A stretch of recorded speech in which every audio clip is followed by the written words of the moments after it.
when you react to someone or something, and you turn on that fight or flight nervous system, there's an imbalance that's taking place in your brain and body because the chemicals of stress arouse us because there's danger out there, or there's some threat, or we can't control or predict something, or that we have a perception that things can get worse.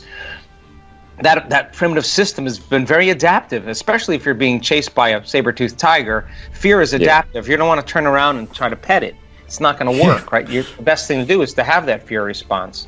Or if you're protecting your family, then fear turns into anger, and now it's adaptive because you have to protect the people that you care about and love. So it's been very adaptive, but the complexity of life has created, some really big problems, because now it becomes very maladaptive when it's an email or the coworker that's sitting next to you, or traffic, or the news, or whatever. So when you turn on that system and you can't turn it off, now you're headed for some type of disease, because you can't live in emergency mode for all that time. So anything you do that puts you out in nature and takes you from the narrow focus of your problem to an open focus of water and waves and an infinite space, and your brain is in nature, and you're no longer focusing, you're taking your attention off it.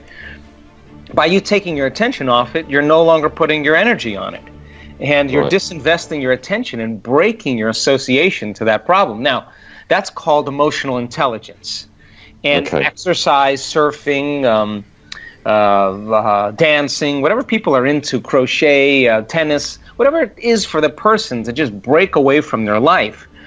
It's not that you react. We all react. The question is, how long are you going to react? That's the real question. So now, when you're living in by those chemicals, and you're being chased by Tyrannosaurus Rex, there's only three things you care about. Your body, like, I got to put attention on my body because I may get eaten.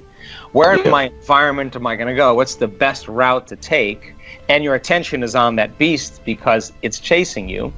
And time, like, you're preoccupied with time. I only got a short amount of time to do this. So 70% of the time, people live in aroused states because of the hormones of stress. So they believe they're their body because that's where all their attention is. They believe that their identity is connected to people and objects and things and places because that's what makes up our environment.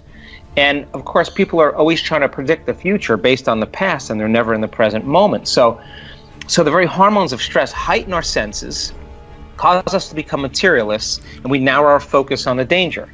That means then, the more the emotional reaction you have to that email, the more you'll pay attention to the person who sent it. And if you place your attention on that person, you're giving your power away to that person, because that's where your attention is.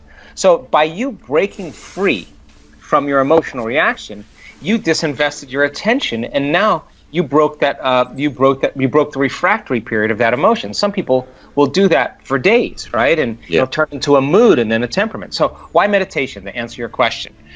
Because meditation is all about getting beyond your body, getting beyond the people and things and places in your environment, and getting beyond time.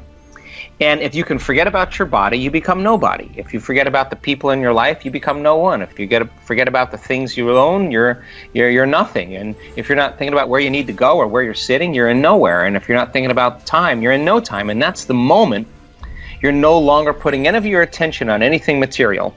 And now you pure consciousness, and that is the moment you start walking through the door to the quantum field. And you can't enter the quantum field as a somebody. So point number one, the purpose of meditation is to get beyond yourself.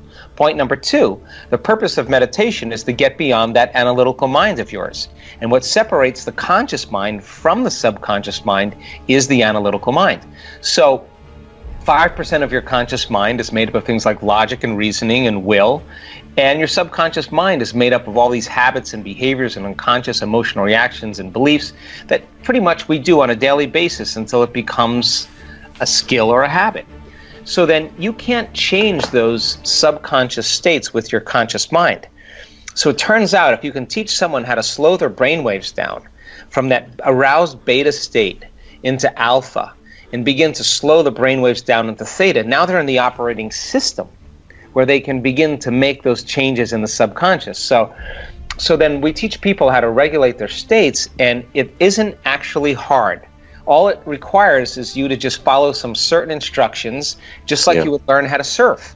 And if you follow the instructions and you do exactly what we tell you to do, we've got thousands and thousands and thousands and thousands of scans to say that just because you think you have a busy mind doesn't mean that you can't meditate. Actually, you can. Right.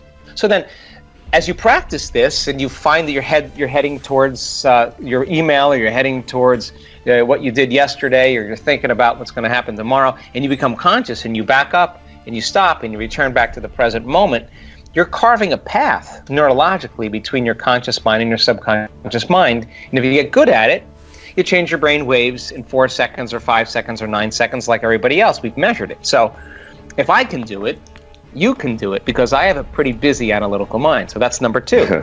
The third thing is that meditation, the exact translation of the symbol that's used in ancient texts, means to become familiar with.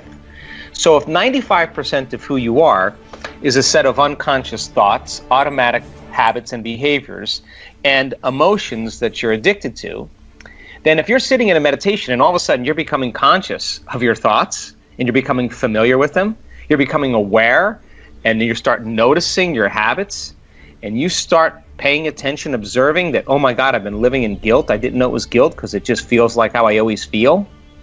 The moment you start becoming familiar with those states of mind and body, you're no longer the program. You're the consciousness observing the program, and you begin to objectify your subjective self. You're pulling out. In other words, who is doing the observing of your thoughts?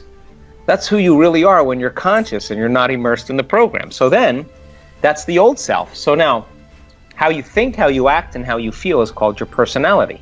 And your personality creates your personal reality. So if you want to create a new personal reality, you got to change your personality. So now you're conscious of those unconscious states, and you're so conscious of them that you'll never go unconscious during your day. And the thought that I can't, or it's too hard, or I'll start tomorrow, or you're angry, or you're frustrated, you'll become aware that you're doing that, and it won't happen. So now you're in the unknown. So then you say, all right, what thoughts do I want to fire and wire in my brain? What thoughts do I want to put my attention behind? What behaviors do I want to demonstrate today? And the act of closing your eyes and rehearsing your behaviors, if you're truly in the present moment, your brain does not know the difference between what's happening in your outer world and what's happening in your inner world.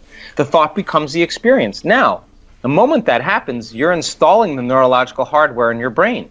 And if you keep repeating it, the hardware will become a software program. And who knows? You may start acting like a happy person. Well, that's because you installed the circuits. Nothing magical there. You may start thinking in more unlimited ways. Well, why? Because you installed those circuits. And then here's the tough part. Can you teach your body emotionally what that future will feel like before it happens? That means you can't wait for your wealth to feel abundance. You can't wait for your healing to feel wholeness. You can't wait for your new relationship to feel love. That's the old model of reality, of waiting for something outside of us to take away the emptiness inside of us. But the quantum model of reality is actually doing the opposite. The moment you start feeling whole, your healing begins. The moment you're in love with yourself and in love with life, you create equals. The moment you start generating worthiness and abundance, your wealth starts to appear. Now you're causing an effect. So then if you keep doing that, firing and wiring and trading guilt for abundance or wholeness, it'll begin to become familiar to you, and it'll start getting easier and easier and easier, and that will become the new habit. Then all of a sudden you start having these synchronicities, these coincidences, these crazy things start appearing in your life out of nowhere, because you're no longer the same person. Your personal reality is connected to a new personality, and when you see those feedback mechanisms, you start seeing those things happen, you start believing that you're more of a creator of your life, and now you do it with more passion and more conviction.